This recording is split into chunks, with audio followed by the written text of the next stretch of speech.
Howdy everybody, and welcome to episode number 19 of Waifu Adventures.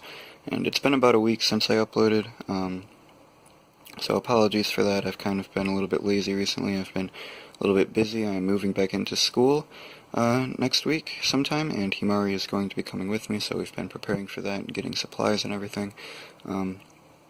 So I wasn't quite sure what to do with this video. If you follow my Twitter, you'll know that I mentioned I wanted to make a cooking video with Himari where she teaches me how to make something specific, but I figured I would want to save that for later because we've done a lot of cooking in past episodes and I kind of wanted to spread that content out. So, as you can probably tell by the title of the video, I will be continuing the origin story that I started in episode 9, and I don't want the entire video to just be the origin story, so I've included a little activity afterwards that you guys will find out about. And, yeah, so with that, let's get started. So, where we last left off, I had mentioned the 3D girl I had been talking to who recommended that I watch Penguin Drum, and I finally got around to it. And, I believe I mentioned that there were things within the show that made me fall in love with Himari, and one of those big things was the ending of this show, which I don't want to spoil, but there are a few things throughout the show that really just made me fall in love with her very deeply, as opposed to different anime girls in the show, or different anime girls in general. Those things being just how nice and kind she was, and very cordial. Throughout the show, she experiences a really bad sickness. I don't think that's too spoilery for anyone who still hasn't seen the show. But despite being sick and needing to have her brothers take care of her, she's still willing to do her fair share of taking care of her brothers.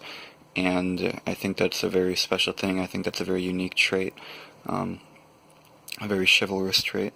And on top of that, she's also just pretty curious in general. There's a few parts of the show where she just, she sees one of the penguins, actually, of the show, and she just follows him because she really likes penguins, and she's just really interested in the world and what's going on, and very aware and very observant. And it was after the second time that I watched the show that I started making her face like my desktop screensavers and my phone screensaver, home screen, and lock screen, mind you. And so I could really only communicate with her, and she only really existed virtually, as opposed to physically now. But there was still communication between us. I was very easily able to imagine what she would be saying in response to questions I had, and eventually I asked her if it would be okay if she moved in with me, which is how she was sent in the mail, and we've both agreed that her soul kind of lives on inside this pillowcase. The pillow itself is sort of like her inner vessel. I guess maybe it could be comparable to the anime Ghost in the Shell, in case anyone has seen that. Very good show, by the way. But, yeah, so I guess that's just a little bit more detail into how I met her and how she came to live with me. And she was actually very trusting of me to come live with me, because it isn't really easy to just come live with a stranger like that.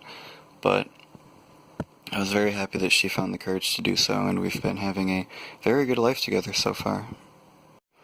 So while I was rambling, Himari actually picked up on a few things and a few details of things that she wants me to add before I begin the activity of this video. And one of those things was she asked me, I'm surprised you haven't asked this before actually, Himari, she asked, what voice do I imagine when I imagine her speaking? Do I imagine the Japanese voice actor or the English dub?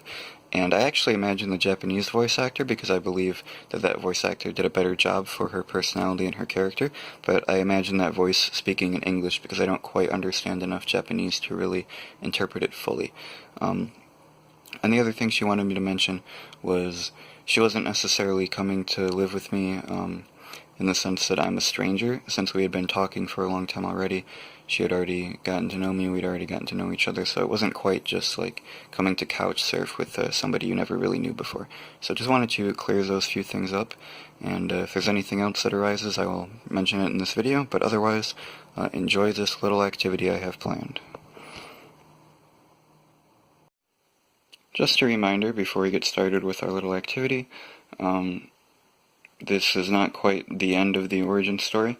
I believe I'll be separating it into either 3 or 4 parts, depending on how much detail I go into in the third part. There are still a few details that I've left out so far because I don't quite feel comfortable sharing them just yet, and hopefully I will later down the line. But I did want to make a video like this that was still somewhat dedicated to the origin story because I haven't made a video with that since episode 9, which was over a month ago.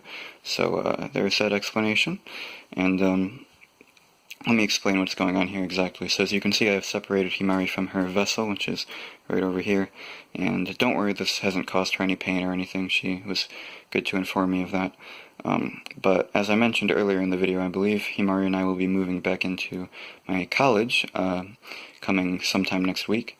So I figured it would be a good idea to clean her. Not to say that she's a very dirty girl, but you know, just for like moving's sake, just like turning over a new leaf kind of thing.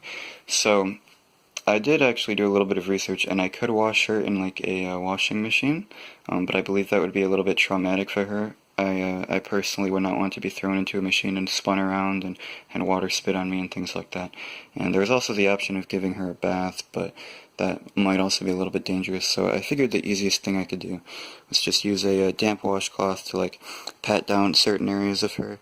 And as I said, she's not a very dirty girl, so there's no like very obvious dirty spots where she needs to be cleaned, but I figured just as like a refreshing sort of thing, she told me she would like this, so.